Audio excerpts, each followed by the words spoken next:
Hello, everyone, and welcome back to the INNOTECH Podcast, the space where we talk about innovation, education, leadership, and everything in between here in Southeast Asia.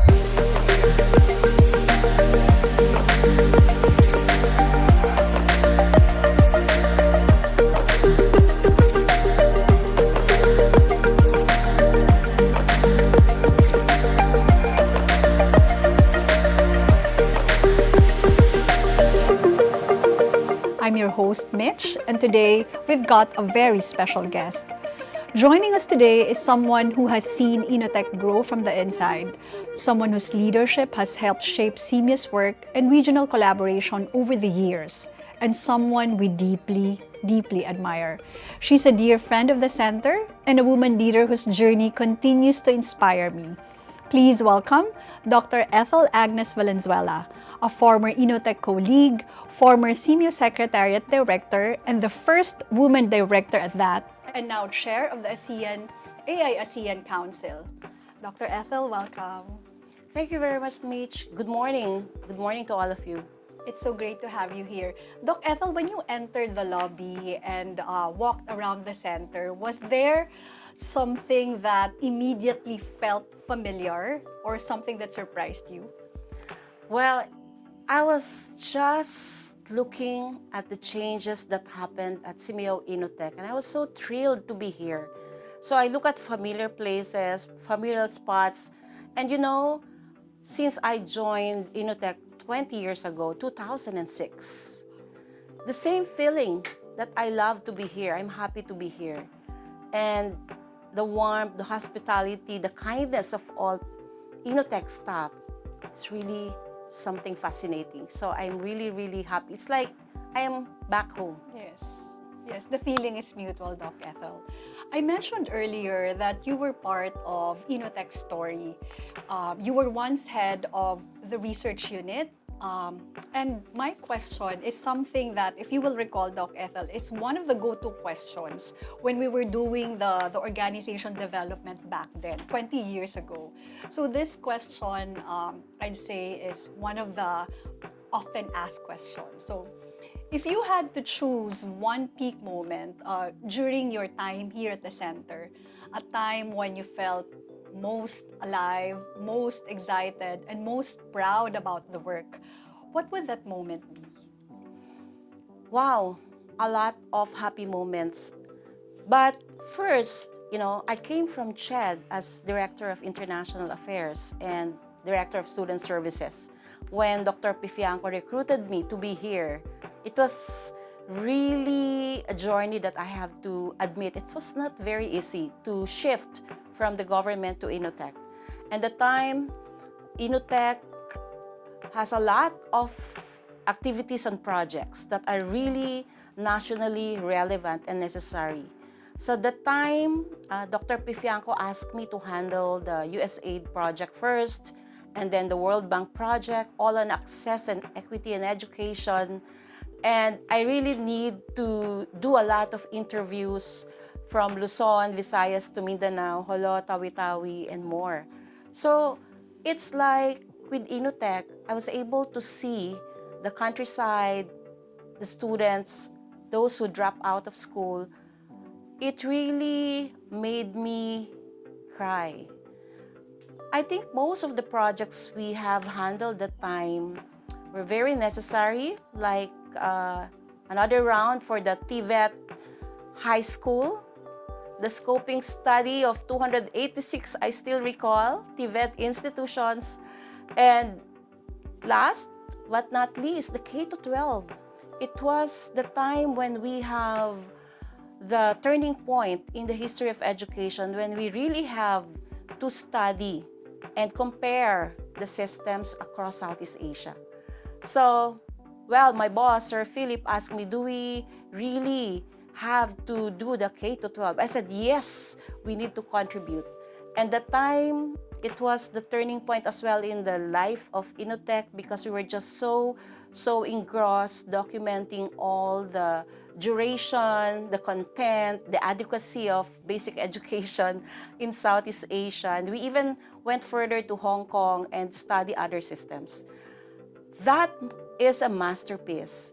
because the K to 12 that we have produced, both the comparability study and the K to 12 toolkits, they were used during the Senate and congressional hearings. They were used in orientation sessions.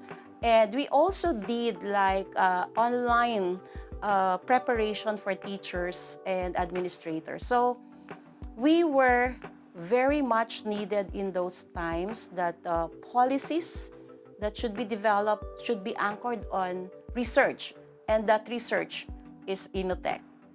Wow. Yeah. You mentioned a number of projects, but I'd like to highlight your involvement on the K to 12, which I think is one of the most transformative reforms in the DepEd, the Department of Education, has undertaken. And I'd like to check, Doc Ethel, because back then I remember, I was still with HR and we were doing lots of learning, and we would invite, speakers from other agencies to talk about K to 12. But we were so proud because we have an in-house expert that, of course, that's Dr. Ethel, and she would it was like we have this front seat, or when it comes to the policy development as well as the program implementation. So when you talk about the K to 12 and your journey in that project, what was your greatest takeaway from that experience? Well, the greatest takeaway is that we're not doing less, we're doing more. Our curriculum is really congested compared to other ASEAN neighbors that we have to see, from English to social studies to mathematics. So we offer more number of hours than our counterparts in ASEAN. And this is something we need to explain. Let's decongest the curriculum. And let us push it further to add 2 years, like Brunei and Malaysia. So it's not crowded, but they have upper senior high school. So some of the subjects can be decongested, and they were taken to higher levels. So I think one of the most interesting part of that journey of crafting the K to 12, it was like 2009 to 2012 when we were so busy doing all the workshops here, curriculum mapping, consultation, etc. But I think it's really the whole of country approach. We work closely with DepEd, Planning Office, Curriculum Office, all of us seated together with one common goal. That is, of course, to improve our educational system and to bring in a new reform in the curriculum, which is now known as K to 12. So I'm very glad that we did that part. We were always called by DepEd to explain and to compare all of these. We're ready all the time with presentations, and even distributed all our copies of K to 12, sold out. The first printing to all the senators, congressmen, and all education agencies. So I was very proud of what we have done during those times. Yeah. Of course, with the leadership of Dr. Pifianco at that time and transitioning to Dr. Bacani, so we did it great. Yeah. So K to 12, the goal really was to prepare our learners, not just for higher education, but really for the work of world of work, and of course their life. And now that EDCOM 2 has released the Turning Point report, would you say that the feeling of pride has evolved, or is it still there? Yeah, I think connecting this work of SEAMEO INNOTECH with the current EDCOM, so I was lucky to be part of the many workshops conducted by EDCOM 2. Of course, from lifelong learning perspective, we were always invited. So it's sort of very interesting to transition from K to 12 to TVET and higher ed. And luckily, I was in the higher ed now that, I see all of those things that, the tracks that we have done and developed under K to 12, STEM ed track, and then you have the humanities and social sciences and the TVET track. So they were all product of the K to 12 study that we did, that we need to have this sort of choices from high school. And this really contributed a lot to what higher education is right now. So students who go to engineering, STEM courses, they are better prepared than before in the old curriculum. And those who are going to TVET, they're better prepared because they have gone through TVET high school track. So I'm like, seeing everything because I joined CHED as commissioner and lifelong learning EdCom. I was part of the many journey, including the steering committee for workforce development. Yes. So as like I can appreciate better the product of INNOTECH and at the same time connect it with what we have at EdCom too. Yes. So you're actually touching on your journey already after INNOTECH. You mentioned that you joined SEAMEO Secretariat. Yes. And then also the Commission on Higher Education. And now you are with ASEAN AI Foundation. So you've seen education from many levels and many angles. From where you are now, Dr. Ethel, how does INNOTECH look to you today? What stands out in terms of how the center has evolved? Okay, so from 2015, when I joined SEAMEO Secretariat, I was like well prepared to take on regional work because we started comparing education system at INNOTECH. And then when I went to the Secretariat, the journey is that bring more projects for the region. So that time, we have CPLM, so that was under me. It was like so perfect. The first research of INNOTECH on regional assessment supported CPLM. And then when we did the CPLM 2019, so it was like the first time that we got the Gold Award of UNICEF for research. And SEAMEO Secretariat with UNICEF Bangkok, we were so proud to be the first, the gold research awardee for research and innovation, competing with all other researchers of all UNICEF global or worldwide. So the work of the Secretariat is really something that is important. It's more of policy making. It's more of connecting the centers. We have 26 centers and ensuring that policies are relevant. Taking this work with INNOTECH right now, well, I was lucky to have the Golden SEAMEO days. We celebrated the Golden SEAMEO when I was director, and we already celebrated the golden years of INNOTECH. I was here in your celebration. But after the gold, what will come after? Right? So I think we need to furthermore position INNOTECH as the thought leader, as the original preferred education solutions provider, to be inside the system, whether it's basic ed, TVET, higher ed. INNOTECH should be there like before. We should maintain, the thing is that you should maintain the image of INNOTECH as a solutions provider. When they need something urgent, pressing, important, they will have only one thought, and that is to tap INNOTECH. We should be the same as before, but maybe improve further in terms of visibility and competitiveness, because now there are lots of researchers, institutions doing research, a number of them in the Philippines, and they're all good. So the competition is really tough, but I do hope that the relationship that we have established over the last 50 plus years should be maintained and even sustained. Yes. Yeah. So much to unpack there, but now that, of course, I'm from INNOTECH, thank you so much for the insights. And I'd like to go back to what you mentioned earlier when you said that INNOTECH should be the preferred education solutions provider. And if you will recall, Dr. Ethel, that was the 8th five-year development plan's vision. So it's good to be reminded of INNOTECH's former goals and vision. And so maraming salamat po. So you mentioned already the things that you've started at SEAMEO Secretariat, like really strengthening the collaboration in the region. ICC, the inter-center collaboration that was under me. Oh, so you started ICC, the Tsukuba SEAMEO Research Symposium.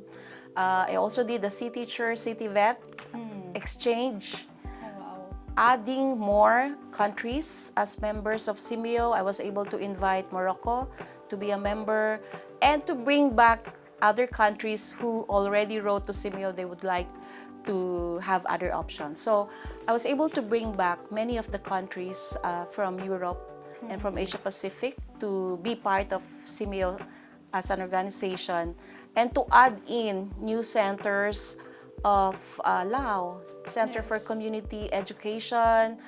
We also have the 2 centers of Thailand that we work hard for, the SEAMEO CEPS and the SEAMEO STEM-Ed. Those were under my term as the director. And more affiliate members coming from Korea, UPSIU. It was during my term, I invited them to be part of SEAMEO and a lot more. So the biggest thing that we were able to really ensure that it is in place is the inter-center collaboration.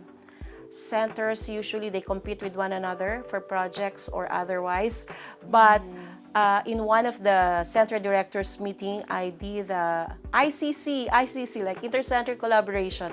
So some of the projects I did for UNESCO, I have nominated many centers in one project. Like it's not a single center, but collaborative projects of the SEAMEO centers. And it was established up to now. The ICC and the SEAMEO Center for Policy Research Network, that was also under me when I said, let us collaborate for research projects, regional. And I think you have been doing all of those that during my time was like impossible to do, but they were already implemented. Yes, Doc Ethel, so many projects that you mentioned there. If I may just mention, a few, CPLM, which is actually, informing a lot of policies in the region. And then you also led the establishment of 5 new SEAMEO centers and 2 new affiliate members. So that's quite and one member country, that's hard. Oh, one member country. Morocco. Yes. Oh, Morocco. Oh. Thank you for the information. Yes. So, yeah, and you, it's not just regional exposure. You also, made or possible the global exposure of the SEAMEO centers.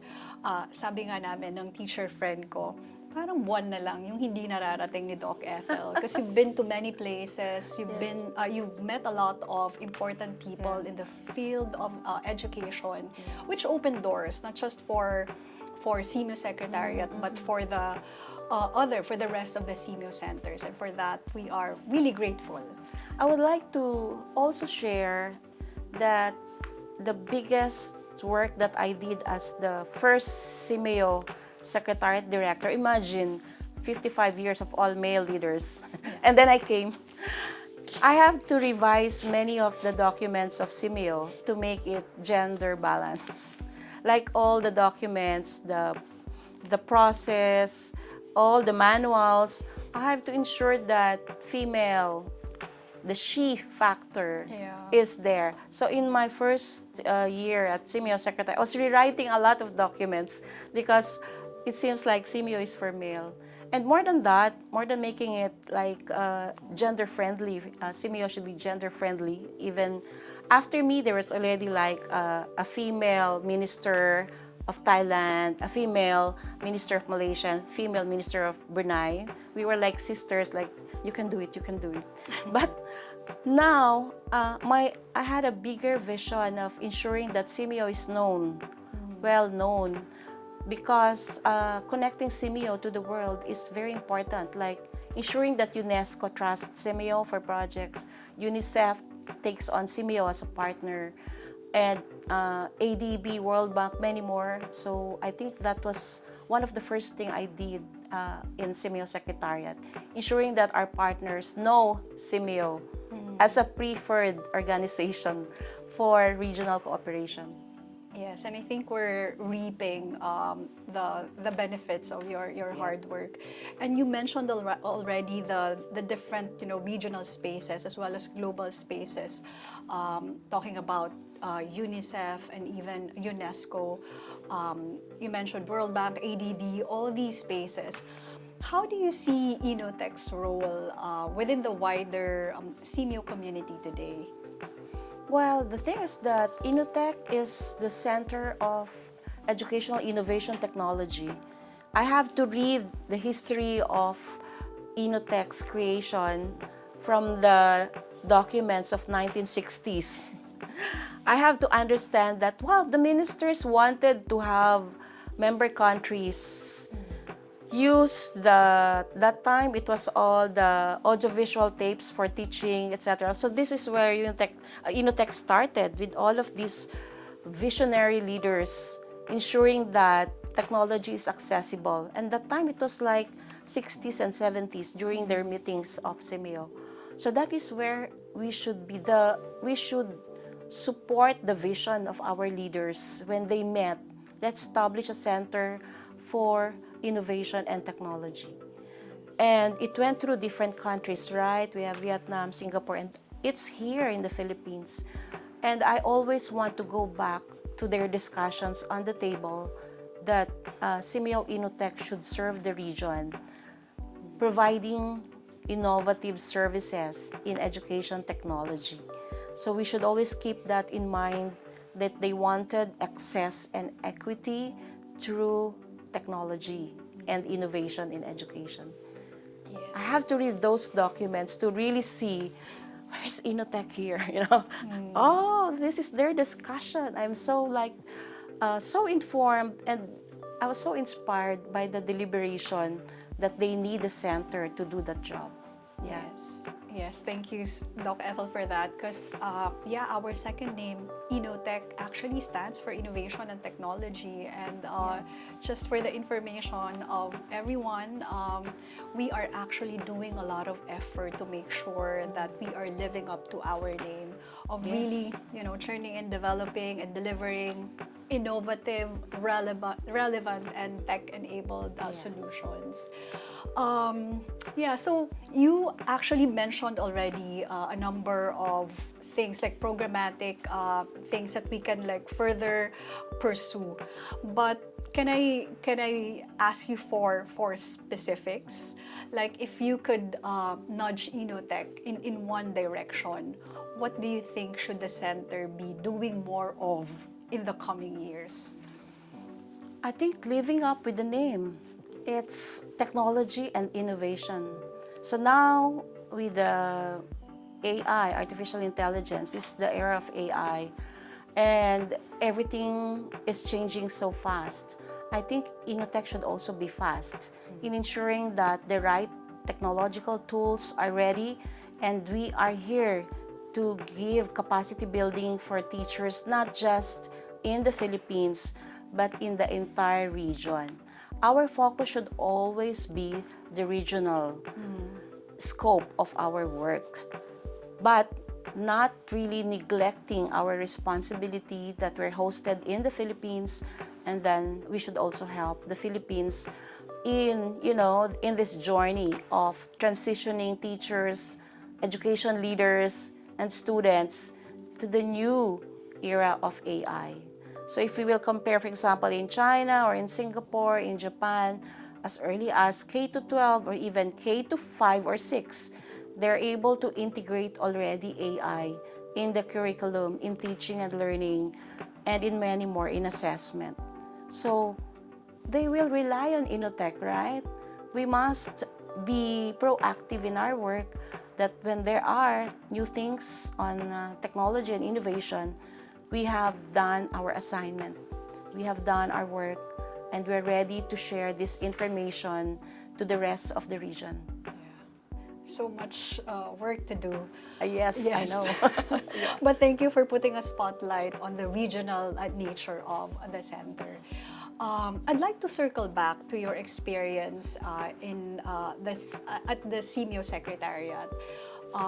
Because you mentioned a number of things that you started. ICC is one, of course, CPLM and another, so many other things.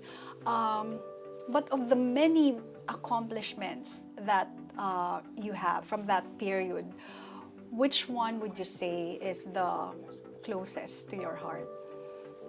Well, I was the pandemic director when all the ministries of education countries have to close. And I think what I recall as the COVID-19 director was really ensuring that our work and education continues. So during the time, I recall June 2020, I have to think of innovation, and that's to use a platform where ministers can still meet, vice ministers can still meet, and everybody. And you know, for INNOTECH, we are Regional Center for Innovation Technology. For SEAMEO Secretariat, we have all the support coming from many technology associations, organizations, and companies. So we started with WebEx. The time there's no Zoom yet. And our first WebEx meeting in June 2020, 100% of ministers attended.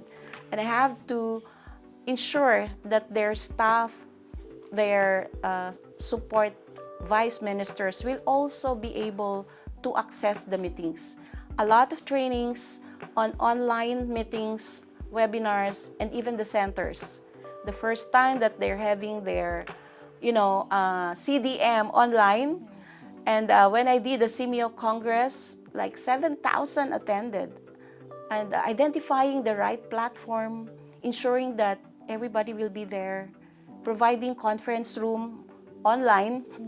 These were all very challenging, and I have to look at all the available platforms. I think that was the journey that most ministers cannot forget, that we were together and helping one another during the pandemic, ensuring that learning continues. So learning continuity and using technology.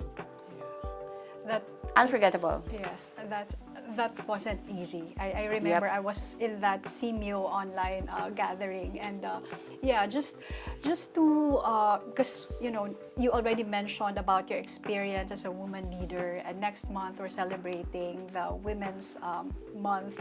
So I'd like to ask, aside of course from the many documents that you had to change to give way to, of course, female leadership. What has being a woman leader taught you? And is there something you wish you'd known prior to assuming the role of SEAMES Secretary, SEAMES Director? It was not very easy to be the first female director. Most ministers are male at the time, and it's really, you have to go out of the box. You have to take a different step to ensure that they have the full trust, they have confidence in your leadership. And I think that will always be something I will never forget. But when you started showing that you can do the job, everything else will follow. They will have full trust, they will cooperate, and so on and so forth. I think for female leaders like me and you, we're always very lucky because the female leaders, we put attention to details. Yeah. We want everything clear, in process, and we wanted support, not only from female colleagues, but also from male, that they will trust that we are doing the right thing. So I'm very fortunate to have that turning point for SEAMEO, but I'm also very fortunate that right now I'm leading women leaders. I'm the president of Phi Lambda Theta, the International Association of Women Leaders in the Philippines, and we continue to be sisters helping one another. I think we should have this kind of relationship with other female leaders, that we support one another. Women supporting women. Yes. And you really opened a lot of doors. Yes. By showing that women leaders can be very effective too. Yep. Yeah. In fact, as you said, more detail-oriented. Yeah.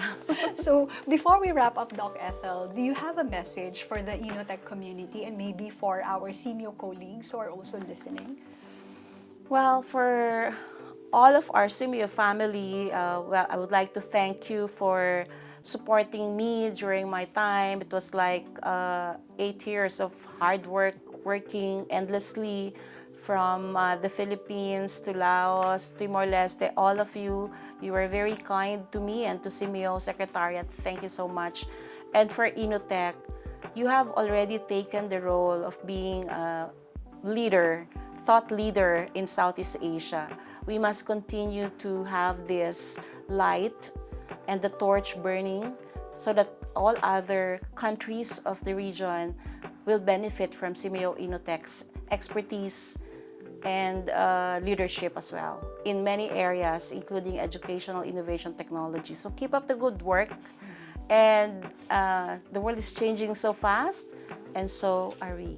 Yes, beautifully said, Doc Ethel. We're so grateful for your time and of course for the insights, the stories that you shared with us. And I'm sure in my heart, you continue to deeply care for INNOTECH and SEAMEO. But before we let you go, because there's more. Wow. Just like our other guests here at INNOTECH Podcast, we will play the INNOTECH Fast Talk. Familiar ka naman, Doc Ethel, no? So, all you need to do is just pick one word between the two words, and you don't have to explain why you chose that word. So, Doc Ethel, ready ka na ba? Ready. Okay, so sunrise or sunset? Sunrise. Black or white? White. You're wearing it now. Paris or Bangkok? Paris. Scrambled egg or sunny side up? Sunny side up. Multi-grade quality indicators in Southeast Asia or the ESD toolkit in Southeast Asia? Both of them are important. Very technical, no? But if you know, you know. I did that one. Yes. I did both. Pico or Chinese garter? Chinese garter. The Alchemist or Eat, Pray, Love? Alchemist. Planning ahead or figuring it out as you go? Planning ahead always. Oh, wow. Coffee or tea? Always coffee. Quiet thinking or talking it out? Well, quiet thinking is better. Thank you so much, Doc Ethel, for being so game. That ends our INNOTECH Fast Talk with Dr. Ethel Agnes Valenzuela. Again, maraming salamat, Doc Ethel, for sharing your time with us. Thank you so much, Mitch. Congratulations to SEAMEO INNOTECH. Maraming salamat po. And to our listeners, thank you for joining us on this episode of the INNOTECH Podcast. If you enjoyed the conversation, please don't forget to like, follow, and share this episode on the platforms shown on your screen. Stay tuned for more conversations that spark ideas and inspire action and innovation. Until next time.